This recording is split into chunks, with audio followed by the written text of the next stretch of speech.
Alright, so I'm just going to be introducing here a series of Primal Flow movements, very short video, and these are just movements that you want to be practicing all the time to feel younger and more youthful in your body. So you don't need to do lots of reps of these movements, it's just one or two of them and then move on to the next movement pattern. I'm going to start off by liberating the wrist first, so we're going to do the magnetic wrist, which is rotating just to loosen up the joints, and then this wave motion from left to right and then right to left. You might find that you are better at leading from the left to the right rather than from right to left. I struggle really from the right to the left side here.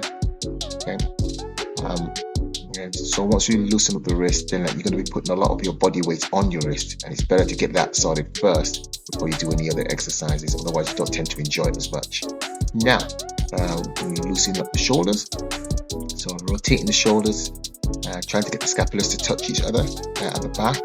Really big movement, small movement, and you change direction, so from front to back now rather than back to front. And also round the back, arch around the back as well, so we're loosening up each vertebrae. Now the Egyptian movement, one of my favorites. So one palm up, one palm down, fully extended. Have a look at the palm up. So we're now also bringing up the neck as well, tilting the head rather than just turning and rotating as well. And okay, we're going to go into just loosening up the hips now. So just going from a low kneeling position to a high kneeling position. So that's the seja to the high knee position. Okay, and let's get into action. So we'll start. We might know this one as the child's pose, but it's actually the Sphinx because the elbows goes down on the ground. Right, so get sitting down, put the elbows down on the ground, push your nose to about 2 or 3 inches away from the ground, and then rotate that movement. So we're creating like an ellipsis movement here. Right, now this one is a little bit more challenging. You take your knees off the ground. We're in a static beast position, push backwards, and then we push forwards, put the elbows down on the ground, and then push up. Now that can be a little bit challenging on the body, the push-up movement or moving forward there. You can give me at least 1 or 2, that's great. Remember not to put the knees down on the ground. And then we're going to try one more. Push across and then push up. Breathe up as you go up. There you go. Now I'm going to do some traveling here. So back into the static beast position, and this is the cat crawl. The key to the cat crawl is to try and keep your knees about 6 inches away from the ground. Don't straighten up your leg. So we'll keep them sort of bent, and you're prancing forward with your palms. So don't be flat-handed at all. Just push up like a tiger or any kind of cat would do. We're pushing up our fingers. Go forwards and backwards. Now backwards can be pretty tricky to coordinate. This is a great exercise for the abdominals and the whole core. Now we're going to do the 8 movement. This is a lateral movement, so we're getting into a low squat, and then hands bearing the whole of your body as you push both feet off the ground and move to the side. And some people are very good at this movement where they can lift their whole body above their heads. I can't quite do that. I'm also flat-handed. I would be off my fingers. Now this is the sit-through position.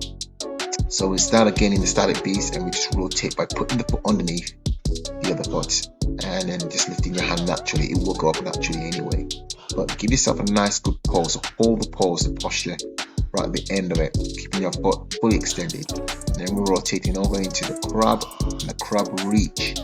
So just really reaching over, keeping your hands on the palms as they go over the top of your head, and hold the pose for a second or 2, and then back down. And one more time, and then back down.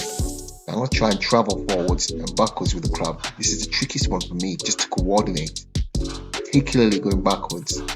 1 or 2 steps really is only needed, and that's it. And as we rotate back around now into the static beast.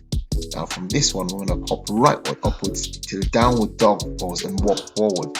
This is known as the bear crawl. So the key to this really is making sure that your legs are now fully extended and locked out, and you're pushing forward off your toes. Don't bend the knees. Again, you might find it really tricky at first, but it will help with your hamstrings, just to lengthen out the hamstrings, because a lot of us have tight hamstrings. I have tight hamstrings. I'm sitting down a lot as well. So that's the movement. Again, you only want to try a few of those forwards and backwards. It's not about lots of reps. Okay, so my lizard press, so I'll give you kind of lizard pose, where my knee now is coming outside the frame of my body, and I'm pressing up. I actually find that pressing up with one leg off the ground is easier than pressing up with both legs in contact with the ground, but that's down to the individual. Now we're going to try and waddle forward like a lizard would do. Right, again, keeping that moving knee outside the frame of your body, pointed outwards as I waddle my body forward. It's very different from the cat crawl where my torso is very still.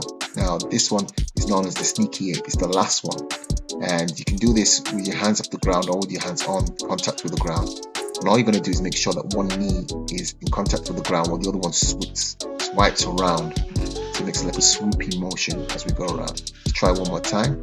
Okay. Staying very low.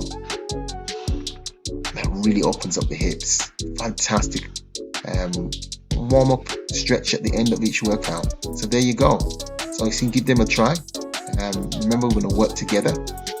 So you can give me your feedback on how you get along with it, but you're trying to see if you can move from one movement pattern to the other. That's why it's called the flow. So we're not just stopping and then setting ourselves up. We flow into the next movement. But as always, we will make sure that we work together on feeling great, looking good, and enjoying moving. I'll see you in the next video post.